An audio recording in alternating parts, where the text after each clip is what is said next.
So I was out here on my patio this morning doing some reading, and I was watching our dog Shadow rolling in the grass and rubbing her back all over the lawn. She was practically purring like a cat at how much she was enjoying the moment. She clearly found something delightful to roll around in, and she wanted to make sure that every single part of her being got to experience it. She had so much joy. And it got me thinking, in times like these that can be so disorienting and challenging and tiring, I can be prone to grumble a little bit or to complain. I get impatient. I've even been heartbroken recently and even found myself maybe being a little bit mean at times. In fact, we were supposed to get together as a group tonight, as our small group, and we found out that a couple of members had family members who'd been exposed to COVID, and anyway, plans changed and they all fell apart. And it gets so frustrating sometimes when we seem like we're almost out of the woods, and then we experience setbacks like this. I've just got to find something good to roll in. Taking a little extra time maybe to read, or to be outside, or to pray, or listen, or visit with a friend.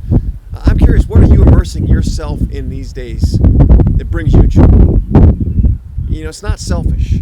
It's actually essential that we have things that help us to choose joy. We're moving closer to gathering in person, so that's exciting and joyful.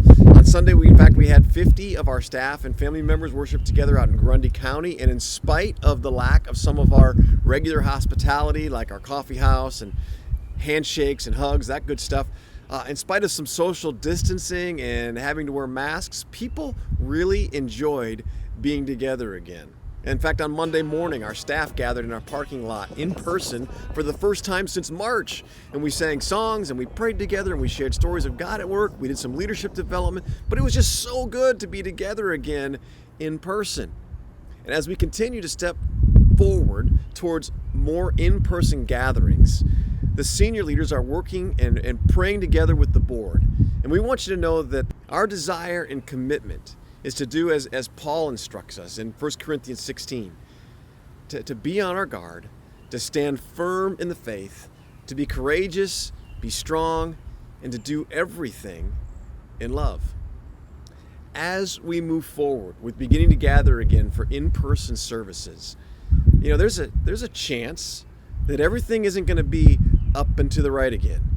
We're hoping that it will be, but most likely there's going to be some ups and downs and some starts and stops and some back and forth, right? Expectations, requirements will probably mean our experience looks different than the one we've come to know and love. It will be different. But I want to remind you that through all of this and through all that we've been through and what's ahead, Orchard will continue to be the church. I want to remind you that Orchard Hill Church never closed.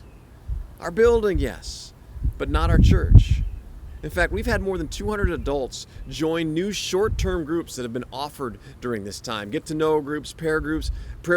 More than 100 are signed up for our new Learn group about race and the church and why we have to grow and learn and so we can put an end to systemic racism and injustice. We've also had new long-term small groups launch. And student ministry and kids ministry have continued to host large and small group events online, and now we're starting to meet outside and in person in areas where they can social distance safely. VBS served like 500 kids just this week and their families. And what a great VBS it was. Along with this, you've been so generous. You've given nearly $20,000 in the last several months to encourage others through our Cup of Cold Water Fund. Through this, you need to know that we've been able to encourage countless families in the Cedar Valley through our relationships with local schools and through our partners like Love Inc. and Embark, as well as more than 25 different families in our own church. And volunteers just last week helped deliver food to more than 90 families partnering with Embark. And that was just last week alone. They've been doing this for weeks. People on the other end of receiving some of this blessing have responded with overflowing appreciation at how the church has seen them and stood with them and is cheering them on and encouraging them during this time. And that doesn't even begin to count the number of gift cards for groceries and gas and other items that have been shared to encourage families. And we know that we have others who we will encourage and cheer on in the days ahead. I just want you to know that your financial generosity to Cup of Cold Water and the church is helping to keep the church going, even when we aren't meeting in person. Your generous stewardship demonstrates your love for others, your commitment to the mission, and the maturity of your faith. The church has never closed. You have responded in amazing ways to help next generations encounter and follow Jesus and bless our broken world. And I mention all this because really I just want to say thank you. I want to say your being the church during this time is making a difference. And I also want to encourage you. We will continue to be the church, even when gathering in person isn't exactly how we imagined it or wanted it to be. Even if there's a time when we can't get together in person, we will stay online. We'll continue to serve our communities. You can invite people into the church in your own home. We will continue to be the church because our love for God and others compels us. And it's how we accomplish our mission of helping next generations encounter and follow Jesus to bless our broken world. So just ask you, what does this look like for you? And how will you keep going with us?